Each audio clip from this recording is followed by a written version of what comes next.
All right, Stephanie, thank you so much for that. We now have an update on that investigation that you mentioned, the closure on Warden. A man in his 20s has now died after suffering multiple gunshots. This happened in the city's East End.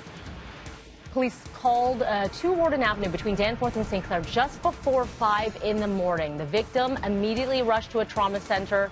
Right now, we do not have any information on suspects at this time. Police, however, telling the public avoid this area. Again, Warden closed north of Danforth for this now homicide investigation.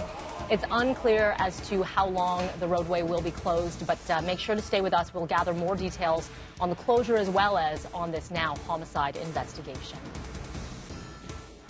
Other news we're following at this hour, Yorkdale Mall expected to reopen at 10 o'clock this morning. And it comes after terrifying moments yesterday afternoon when at least a couple of shots were fired. Our Tammy Sutherland standing by live at the very busy mall, Tammy. And I don't know when Yorkdale Mall isn't busy. And so a lot of people terrified when this happened, and with reason. It's something you don't think will ever happen. Absolutely. It was about 2 in the afternoon when this happened. Shots were fired just on the other side of this set of doors. There's a set of stairs that go up. It's right outside of a Starbucks. We actually just popped in there as well to take a look. And you can see where the chaos was just because of the fact that people had fled once they heard that those gunshots go off. Coffees are everywhere that are just left behind as people tried to flee after hearing those gunshots. And yesterday we spoke to several people who witnessed the terror and, of course, fled for their lives. But once we heard the gunshots, everyone was crowded and everyone was just trying to get out as fast as they could. We just heard shots and then ran to take cover because we were literally right beside it happening. Now, once again, the mall is expected to open business as usual later this morning at 10 o'clock.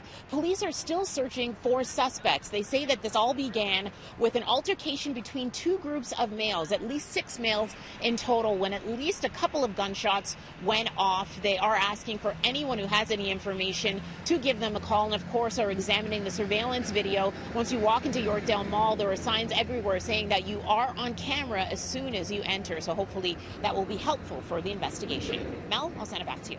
Tammy, thank you so much for that update. Ontario's Superior Court is going to be hearing a legal challenge today to the province's Bill 5. That's the one that cuts the size of Toronto Council from 47 councillors to 25. Toronto City lawyers will argue that the proposed legislation is discriminatory and arbitrary and violates the Canadian Charter of Rights and Freedoms. The Toronto District School Board and individual candidates in the election are also taking part of this legal challenge against Queen's Park. The municipal election is scheduled for October 22nd, less than 2 months from now. And it is deadline day for reaching a trade agreement between Canada and the U.S., and there are some encouraging words from Donald Trump. The U.S. president saying the two countries are close to a revamped NAFTA deal. Foreign Affairs Minister Chrystia Freeland and her U.S. counterpart pulling another late night, ironing out the details on sticking points like dairy and the auto industry. Ontario Premier Doug Ford said the call was productive and that he hoped a deal would be reached soon. The funeral for Aretha Franklin will be happening today in Detroit, 2 weeks after the death of the Queen of Soul.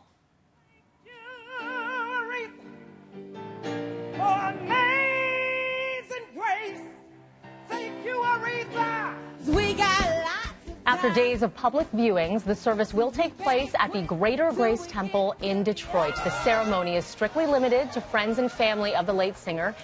It's scheduled to begin at 8:30 this morning and last for 6.5 hours. It's going to be filled with multiple readings from the Bible as well as performances and speeches from musicians and politicians.